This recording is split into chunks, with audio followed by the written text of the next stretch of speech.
খারাপ। নবুয়াতের 11 বছরে মেরাজ হয়েছিল।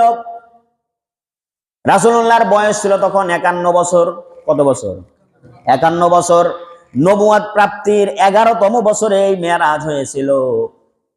খাদিজা নাই, নবীজির চাচা আবু তালেব নাই, নবীজির দাদা আব্দুল মুত্তালিব নাই।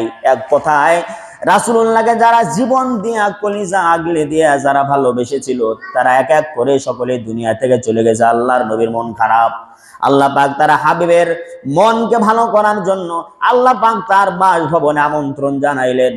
বাবে উম্মে হানির ঘরে আসেন শুয়ে হযরতে জিবরাইল আমিন এবং হযরতে মিকাইল আলাইহিস সালাম, এই দুইজন ফেরেশতা আসলেন। আসার পরে আল্লাহর নবীকে বললেন, হাবিব এখান থেকে আপনি উঠুন, ওযু করুন, ওযু করার পরে আমাদের সঙ্গে চলুন। আজকে নৈশ ভ্রমণ হবে, আল্লাহর দরবারে আপনাকে যেতে হবে। আল্লাহ পাক স্পেশাল গেস্ট হিসেবে আল্লাহ আপনাকে আমন্ত্রণ জানিয়েছে। বলুন সুবহানাল্লাহ। হাবিবকে ওযু করালেন। ওযু করানোর পরে একটা বাহন আনলেন, বুরাক। এই বুরাক আনার পরে বললেন, হাবিব এই বুরাকের উপরে আপনি উঠুন, আপনাকে নিয়ে চলে যাব। কিতাবের ভিতরে এসেছে বুরাক বারকুন শব্দ থেকে এসেছে, অর্থাৎ বৈদ্যুতিক গতি সম্পন্ন। এই বুরাকের এত পাওয়ারফুল ছিল, এত পাওয়ারফুল ছিল, এত গতি ছিল, বাইতুল মুকাদ্দাস থেকে বাবে উম্মে হানি থেকে বাইতুল্লাহ থেকে কাবা চত্বর থেকে বাইতুল মুকাদ্দাস পর্যন্ত 1000 মাইলের পথ বুরাকের মাত্র 1 কদম লাগছে। তাও সুবহানাল্লাহ নাই। এত শক্তি সম্পন্ন পাওয়ারফুল এই বাহন আল্লাহ পাক হাবিবের জন্য বরাদ্দ করলেন। হাবিব এই জায়গায় উঠলেন। ওঠার পরে এইবার বাইতুল মুকাদ্দাসে আনলেন। আনার পরে একটা জায়গায় বাইতুল মুকাদ্দাসের একটা পাথর আছে, পাথরের জায়গায় রাখলেন, বুরাক বেঁধে রাখলেন। আজও পর্যন্ত ওই জায়গাটা ঘেরাও করে রাখা আছে। এখানে রাখার পরে বললেন, হাবিব এই জায়গায় 2 রাকাত নামাজ আদায় করুন। আরেক বর্ণনা এসেছে ফিরে আসার পরে নামাজ পড়েছেন, কেউ বলেছেন যাওয়ার পথেই নামাজ পড়েছেন। ওখানে কিছুক্ষণ বিশ্রাম নেওয়ার পরে এইবার ঊর্ধ্বগমনে ভ্রমণ শুরু হলো। প্রথম আসমানে নিয়ে গেলেন, দেখলেন দরজা লাগানো। হযরত জিবরাইল আমিন দরজায় নক করলেন। ভিতর থেকে আওয়াজ আলোকে বলল, আমি জিবরাইল আমিন। সঙ্গে এসেছে বিশ্ব নবী মুহাম্মদুর রাসূলুল্লাহ সাল্লাল্লাহু আলাইহি ওয়াসাল্লাম। ভিতর থেকে প্রশ্ন করা হলো, এখানে তো নিষিদ্ধ জায়গা, এই জায়গায় কেউ আসতে পারে না, তাকে আনার জন্য অনুমতি দেওয়া হয়েছে নাকি? হযরত জিবরাইল আমিন বলেন, হ্যাঁ অনুমতি দেওয়া হয়েছে। এইবার দরজা খুলে দেওয়া হলো। আহলান সাহলান মারহাবান জানানো হলো, অভ্যর্থনা জানানো হলো, সাদর সম্ভাষণ জানানো হলো। এরপরে আল্লাহর নবী দেখলেন একজন বৃদ্ধ মানুষ, অনেক লম্বা চওড়া দেহের অধিকারী বসে আছেন। তার ডান দিকে অসংখ্য রোহ, বাম দিকে আছে অসংখ্য রোহ। ওই বৃদ্ধ লোকটা যখন ডান দিকে তাকায় তখন হাসে, আর বাম দিকে যখন তাকায় তখন কাঁদে।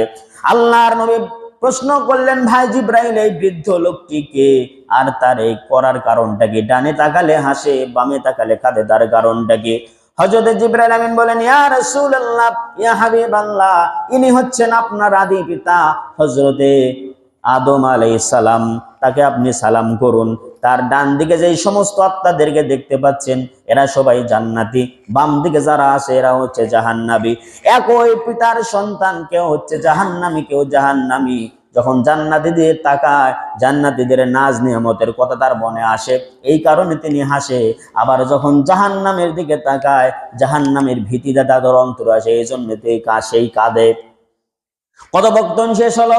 দ্বিতীয় আসমানে গেলেন। যাওয়ার পরে 2 জন পয়গম্বরদের সঙ্গে দেখা হলো। একজন হযরত ইয়াহইয়া আলাইহিস সালাম, আরেকজন হযরত ঈসা আলাইহিস সালাম। এই 2 জন ছিলেন খালাতো ভাই। কি ভাই? খালাতো ভাই। 2 জন নবী, 2 জন আল্লাহ পাকের মর্যাদা সম্পন্ন নবী। কোরআনুল কারীমের ভিতরে এই 2 জনের ব্যাপারে আল্লাহ পাক স্পষ্ট আয়াত নাযিল করেছেন।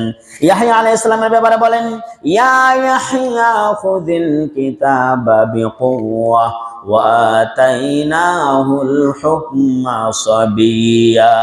তার বাবাও ছিল নবী, তার মা ছিল সম্ভ্রান্ত পরিবারের মেয়ে। বৃদ্ধ বয়সে আল্লাহ পাক ইয়াহইয়া আলাইহিস সালামকে তার বাবার ঔরসে পাঠাইছেন। তার বাবার নাম কি? জাকারিয়া। জোরে বলেন, তার বাবার নাম কি? জাকারিয়া। জাকারিয়া আলাইহিস সালামের দোয়ার ফসল আল্লাহ পাক বৃদ্ধ বয়সে ইয়াহইয়া আলাইহিস সালামকে পাঠাইছিলেন। অনেক শক্তিধর নবী ছিলেন এই পৃথিবীতে। বাইতুল মুকাদ্দাস থেকে বর্তমানে যে জায়গায় জাকারিয়া এবং ইয়াহইয়া আলাইহিস সালামের কবর, ইয়াহইয়া আলাইহিস সালাম জাকারিয়া আলাইহিস সালামকে ইহুদিরা মারছিল, দ্বিখণ্ডিত করে ফেলছিল। তার বাবার লাশটা কাঁধে করে নিয়ে দৌড়াইয়া তিনি গিয়েছিলেন দামেস্কে, যেই জায়গায় বর্তমানে কবর। এক জায়গায় রাস্তায় বিশ্রাম পর্যন্ত নেয় নাই, এত পাওয়ারফুল শক্তিধর নবী। তার শক্তির কথা আল্লাহ কোরআনে বলেছেন।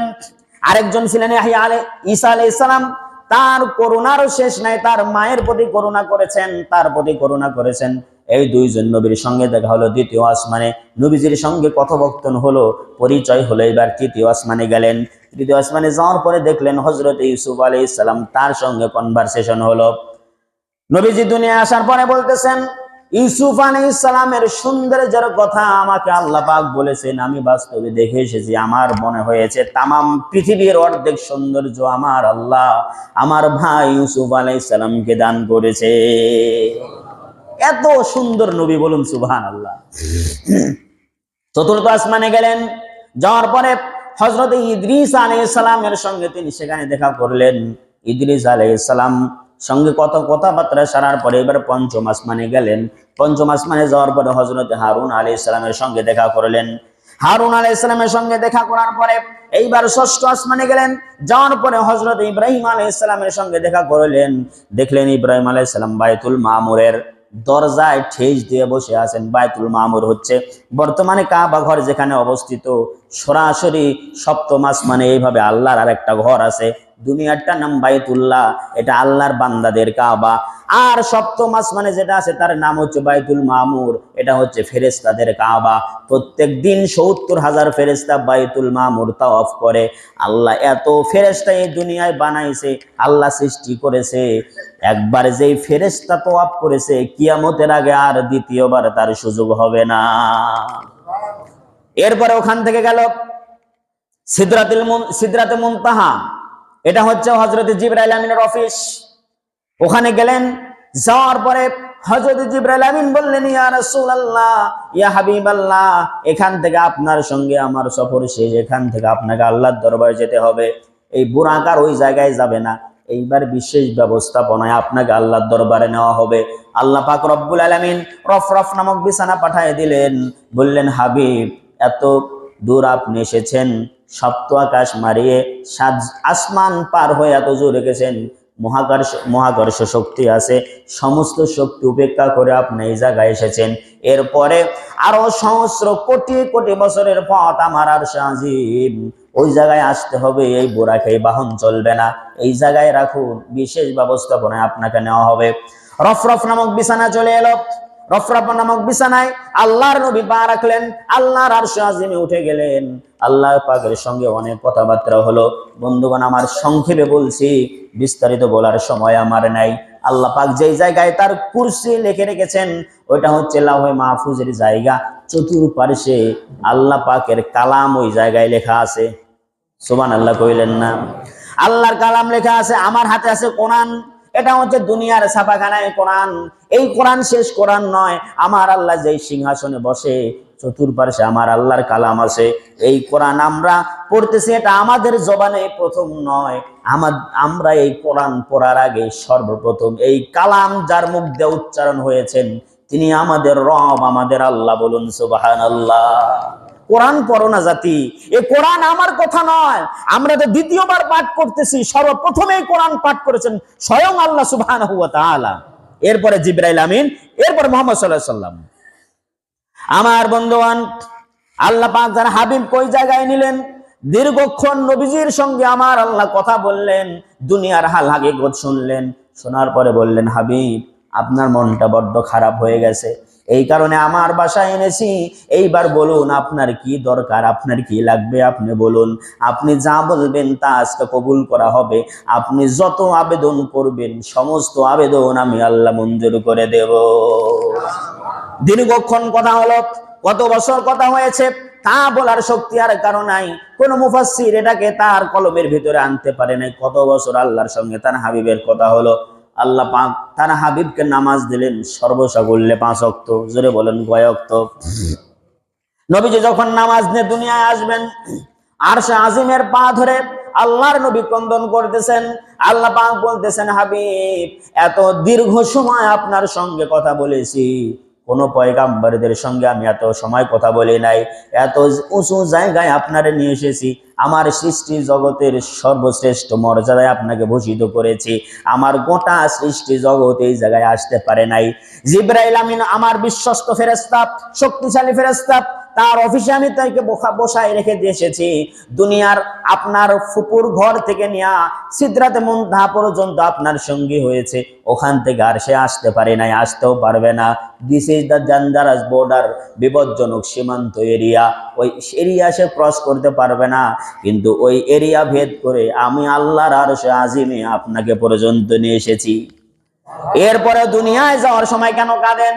আল্লাহর নবী বলেন, আয় আল্লাহ তাআলা, আমাকে আপনি মর্যাদায় সর্বোচ্চ সীমায় উঠাইছেন, সর্বোচ্চ জায়গায় আসন দিয়েছেন, কিন্তু আমার কোটি কোটি গরিব উম্মত তো আমার দুনিয়ায় রেখে এসেছি। আল্লাহ, আমার মেরাজ হয়েছে, আমার উম্মতের কি আর মেরাজ হবে না? আপনার সাক্ষাৎ কি তারা পাবে না? আল্লাহ পাক বলেন, হাবিব, আপনার এই দরখাস্ত আমি মঞ্জুর করে নিলাম। আপনার উম্মত, আমার বান্দারা যদি 5 ওয়াক্ত নামাজ আদায় করে, সেজদা যদি দেয়, তারা আমার একেবারে নিকটবর্তী হয়ে যাবে। আল্লাহ বলছেন, ওয়াসজুদ ওয়াক্তারিব, সেজদা দাও আর আমার নিকটবর্তী হয়ে যাও। বান্দা যখন সেজদায় চলে যায়, আল্লাহর একেবারে নিকটে চলে যায়। বলুন সুবহানাল্লাহ।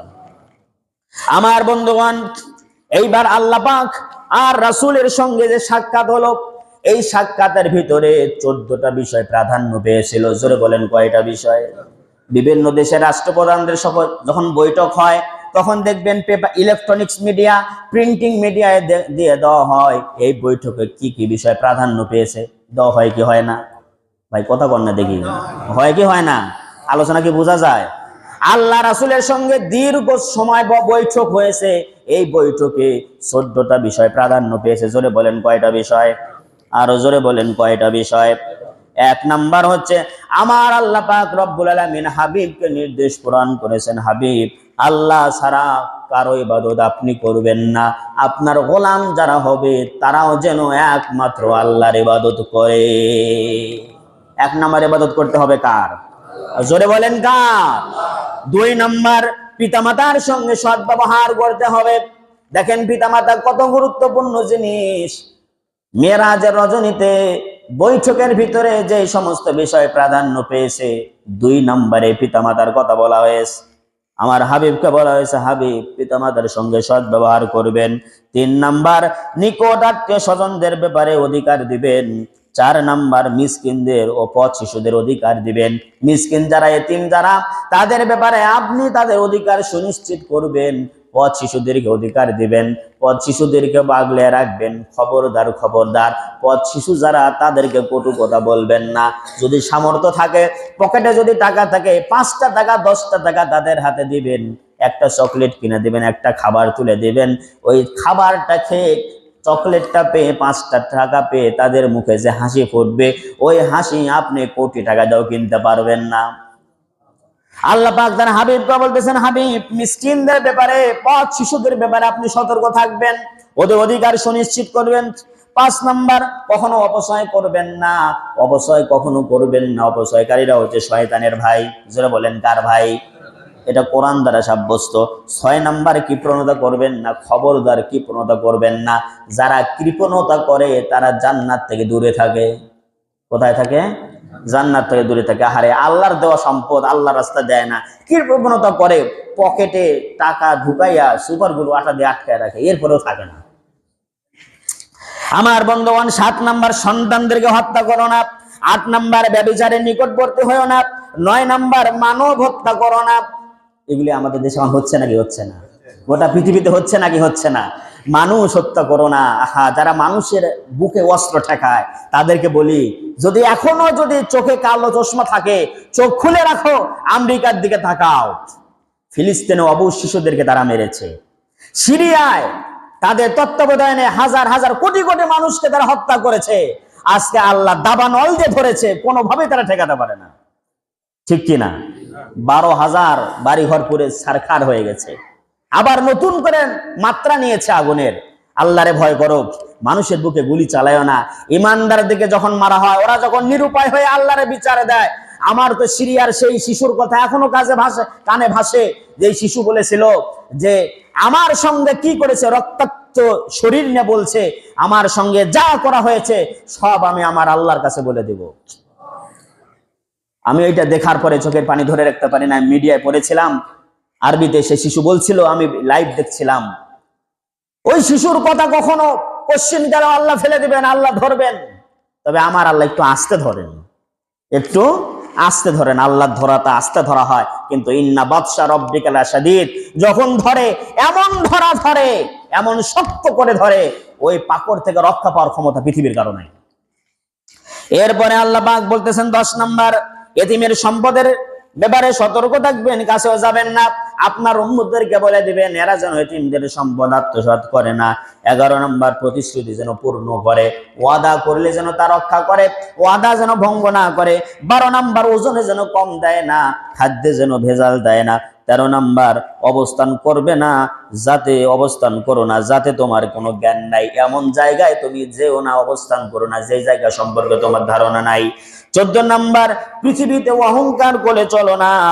আমার আল্লাহ রাব্বুল আলামিন বলেন এই সমস্ত 14টা কাজ আমার অপছন্দের কাজ। হাবিব, আপনার সঙ্গে আমার গুরুত্বপূর্ণ বৈঠকে গুরুত্বপূর্ণ সিদ্ধান্তগুলি তামাম পৃথিবীর মানুষদেরকে জানায় দিবেন, এই 14টা কাজ থেকে তারা যেন দূরে থাকে। আল্লাহ যেন তৌফিক দেয়, জোরে কোন আমিন। আমার হাবিব মেরাজ থেকে চলে আসলেন, আসার পরে দুনিয়ায় আসলেন, আসার পরে সকালবেলায় আগে গেছে আবু জেহেল, যাওয়ার পরে বলতেছে মোহাম্মদ আজকে কি নতুন কোনো খবর আছে নাকি? বলতেছে চাচা নতুন খবর তো আছেই। বলে কি? কয় আজকে রাত্রিতে জিবরাইল আসছিল, সঙ্গে মিকাইল ছিল। আমি এই জায়গায় থেকে বাইতুল মুকাদ্দাস গেলাম, ওখান থেকে আর সাজিমি গেলাম, আল্লাহর সঙ্গে কথা বললাম, এরপরে আসলাম, ফজরের নামাজের পরে আপনার সঙ্গে দেখা হচ্ছে। আবু জেহেল বলছে তোমার মাথা তো সবই গেছে, এই কথাটা কি মানুষদের কাছে বলবো নাকি? বলে হ্যাঁ বলে দেন। সর্বপ্রথম আবু জেহেল গেছে আবু বকরের কাছে, যাওয়ার পরে বলতেছে আবু বকর শুনছো নাকি? বলে কি? তোমার সাথী পাগল হয়ে গেছে, এই কাম করেছে, বলো এখান থেকে বাইতুল মুকাদ্দাস কত দূর? আবু বকর বলেন হে আবু জেহেল, এই কথা কি মুহাম্মদ সত্যি বলেছে নাকি? বলতেছে হ্যাঁ সত্যি বলেছে।